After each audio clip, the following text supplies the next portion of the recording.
नमस्कार विद्यार्थी मित्रांनो, Mpsciq या आपल्या ई लर्निंग प्लॅटफॉर्मवर तुमचं पुन्हा एकदा स्वागत आहे. मित्रांनो, आज आपण 7 पंचवार्षिक योजना पाहतोय. याचा कालखंड 1985 ते 1990.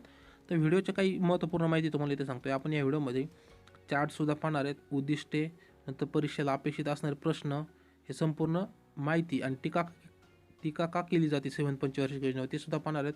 राजकीय घडामोडी व कोणकोणत्या योजना या 5 वर्षामध्ये आखल्या गेल्या या संपूर्ण माहिती ह्या व्हिडिओमध्ये पाहणार. त्याच्यामुळे हा व्हिडिओ तुम्ही कृपया करून मिस करू नका, जेणेकरून बरेच कन्सेप्ट तुमच्या इथे क्लिअर होतील. बघा, ओके. बघा, आपण शॉर्टमध्ये काही माहिती पाहू सुरुवातीला. तर 7 पंचवार्षिक योजनेचा कालखंड बघा 1985 ते 90 आहे. तर सुरुवातीला जे अध्यक्ष होते ते राजीव गांधी होते 1985 ते 1989. नंतर व्ही पी सिंग झाले एका वर्षासाठी. त्याचे प्रतिमान जे कोणी केलं होतं ते ब्रह्मानंद आणि वकील यांनी केलं होतं.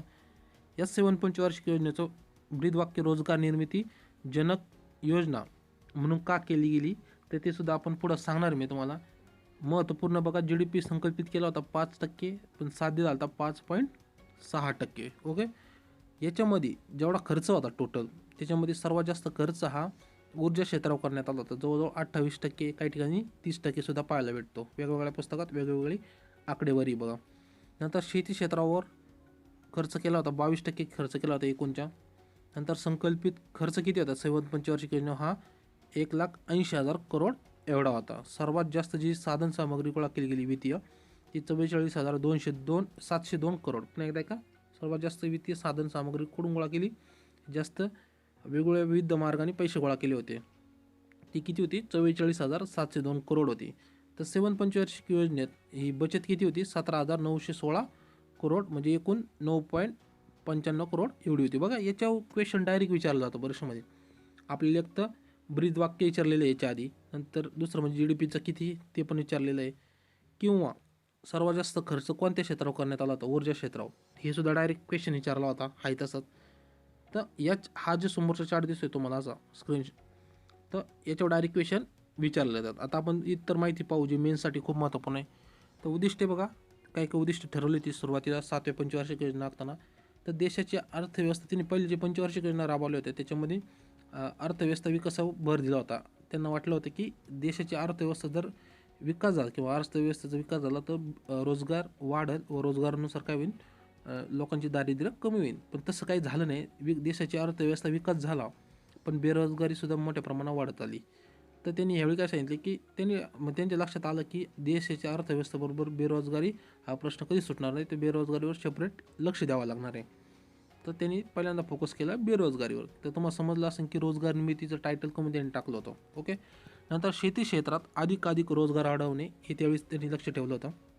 नंतर अधिक ऊर्जा, वाहतूक इत्यादी बाबतीत सुधारणा घडवणे, कारण ते सुरुवातीला करीत होते पण त्यांचा प्रोग्रेस तेवढा पाहिजे येत नव्हता. म्हणजे त्यांनी काय केले, एक नवीन पद्धतीने व जलद आर्थिक विकासात त्याच्या वाटा आणणे. म्हणजे जी ऊर्जा साधने आहे बघा वेगवेगळ्या ठिकाणचे, तर त्याच्यामध्ये वेगवेगळ्या नवीन प्रकारचे विकास करणे त्याच्यामध्ये, जेणेकरून त्याचा विकास जो होतोय तर त्याच्यामध्ये वाढ करणे हे त्यावेळी ठरवलं होतं. ओके. तर 7 पंचवार्षिक योजनेवर टीका का केली जाते, तर त्यांनी काय सांगितलं की मुख्य उद्दिष्टावर भर देण्याचा अभाव होता. कारण रोजगार निर्मिती हा मेन टायटल होतं, पण त्याच्यावर भर न देता त्यांनी काय केलं, आर्थिक विकासावर जास्त भर दिला, त्याच्यामुळे रोजगारावर कमी भर गेला हे सांगितलं. आणि त्यांनी चुकीची गृहीत आखायला सुरुवात केली होती नंतरच्या काळात. त्याची कारणंसुद्धा होती, कारण पॉलिटिकल तेवढं स्टेबल नव्हतं राहिलं. त्याचे कारण आपण पुढे पाहणार. नंतर एकूण खर्चाच्या 30% खर्च फक्त ऊर्जा क्षेत्रावरच करण्यात आला होता. हे 7 पंचवार्षिक योजनेवर टीका केली जाते. बघ, तुम्हाला समोर चार्ट आहे बघा, तर तुम्हाला समजत असेल बघा 7व्या पंचवार्षिक योजनेवर खर्चाचे कसं वाटप केलं होतं. संकल्पित खर्च क्षेत्र व एकूण खर्चाचे त्याचं प्रमाण किती बघा. सर्वात जास्त बघा 30% ते दिसतं ती ऊर्जा क्षेत्रावर खर्च त्यांनी केला गेला होता 100%च्या, म्हणजे 1,80,000 करोड जे खर्च संकल्पित केला गेला होता 7व्या पंचवार्षिक योजनेवर. तर टोटलपैकी त्यांनी 30% खर्च हा ऊर्जा साधनेला. एक स्टँडर्ड पुस्तक आहे त्याच्यातून घेतलेले मित्रांनो, दत्ता आणि सुंदरमधले हे आकडेवारी सरकारचे जे पुस्तकं प्रकाशित होतात ते आहे तशी घेतली जाते, मराठीमध्ये ट्रान्सलेट केली जातं.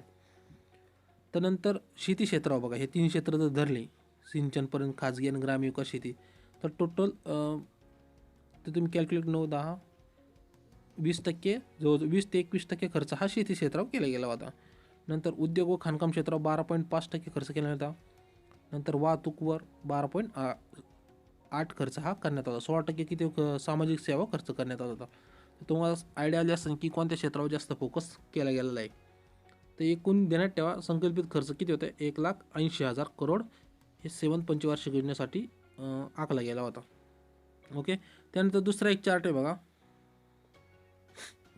तर पैसे कसे गोळा केले, कोणत्या क्षेत्राकडून किती करोड गोळा केले बघा. एकूण 1,80,000 गोळा केले गेले होते. तर मी तुम्हाला सांगितलं की जे कर्ज आखले होते गेले होते किंवा जास्त वित्तीय सामग्रीची उभारणी केली होती, कुठून केली होती, 44,702 करोड ही त्यांच्याकडून गोळा केली होती. नंतर जी अल्प बचत होती बघा, तर तुम्हाला दिसत असेल की जे अल्प बचत आहे ते 17,916 करोड आहे बघा. ओके. नंतर निधी होता त्याच्यामार्फत 7,327 करोड गोळा केला गेला होता. नंतर सार्वजनिक प्रकल्प आहे बघा, मिनीरत्न महारत्न जी कंपनी आहे सध्याचे नावं, तर ते सार्वजनिक प्रकल्प आहे त्याद्वारे 35,485 करोड हे गोळा केले होते. म्हणजे तुटीची अर्थभरणा होती ती किती होती, 14,000 करोड होती. ही तुटीची अर्थभरणा जर वाढली तर आपलीकडं महागाई वाढण्याची शक्यता जास्त असते. मग ही किती होती त्यावेळी, 14,000 करोड होती. तर चार्टवरून तुम्हाला समजलं असेल की कसे पैसे गोळा केले. ओके. त्यानंतर बघा राजकीय प्रकरणं काय काय घडली किंवा राजकीय घटना ज्या घडल्या ते बघा. एक म्हणजे बोपस प्रकरण घडलं. त्यानंतर 53 व 55 घटनादुरुस्ती झाली. त्याच्यामध्ये मिझोराम व अरुणाचल प्रदेश यांना राज्यांचा दर्जा दिला होता. 56वी घटनादुरुस्ती बघा, गोवा जे केंद्रशासित प्रदेश होता सुरुवातीला पूर्तीजाकडून काढलं होतं. त्यानंतर गोव्याला काही दिलं, एक राज्याचा दर्जा देण्यात आला होता. नंतर 1987ला भारत श्रीलंका समझोता चालता LTT याच्यामध्ये. ती LTT काय बघा, लिबरेशन टायगर ऑफ तमिळ म्हणून ही संघटना होती. तर ही तमिळ भाषिक आणि श्रीलंकन भाषिक यांच्यामध्ये काय होतं, थोडा गृहयुद्ध चाललं होतं. तर त्याच्यामध्ये भारताचा हस्तक्षेप झाल्यामुळं तर जे राजीव गांधी होते बघा, यांनी काय केलं होतं, LTTच्या विरोधात IPKF म्हणजे इंडियन पीस कीपिंग फोर्स हे श्रीलंकेच्या मदतीला ठेवलं होतं. तर जी LTT होती यांना त्याचा म्हणजे काय म्हणते ना, यांना कंट्रोल केल्यामुळे त्यांना काय वाटलं की आपल्या विरुद्धने काम करतात, म्हणून त्यांनी काय केलं, त्यांची राजीव गांधीची हत्या करून आणली. तर IPKF ही force, Indian peace keeping force, हे त्यांचा अपमान समजून त्यांनी काय केलं, राजीव गांधीची हत्या केली. त्यानंतर ह्या फोर्समुळेच थोडे प्रॉब्लेम झाले. नंतर राजीव गांधीची हत्या इलेक्शनच्या काय म्हणतो ना आपण प्रचारादरम्यान त्यांची हत्या करण्यात आली होती. नंतर 1989ला राजीव गांधीची हत्या झाली. नंतर 1989लाच 61वी घटनादुरुस्ती करण्यात आली बघा. त्याच्यावरून मतदानाचं वय 21 वरून 18 वर्ष करण्यात आले. त्यानंतर महत्त्वपूर्ण योजना बघा, ही योजना खूप महत्त्वपूर्ण आहे. 1985ला इंदिरा गांधी आवास योजना सुरू केली गृहनिर्माणासाठी. नंतर 1986ला कपाड योजना सुरू झाली. कपाड म्हणजे council for advancement of people action of rural technology, म्हणजे ग्रामीण भागामध्ये नवीन टेक्नॉलॉजी लोकांच्या मदतीसाठी कपाड योजना सुरू करण्यात आली होती. नंतर 1988लाच MWS म्हणजे मिलियन वेल स्कीम दशलक्षी विहीर योजना सुरू करण्यात आली होती. ही शेती क्षेत्राशी रिलेटेड बघा. शेती क्षेत्रात त्यांनी काय केलं, अधिकाधिक रोजगार देण्याचा प्रयत्न केला. त्याच्यामधल्या ह्या 2 योजना आहेत.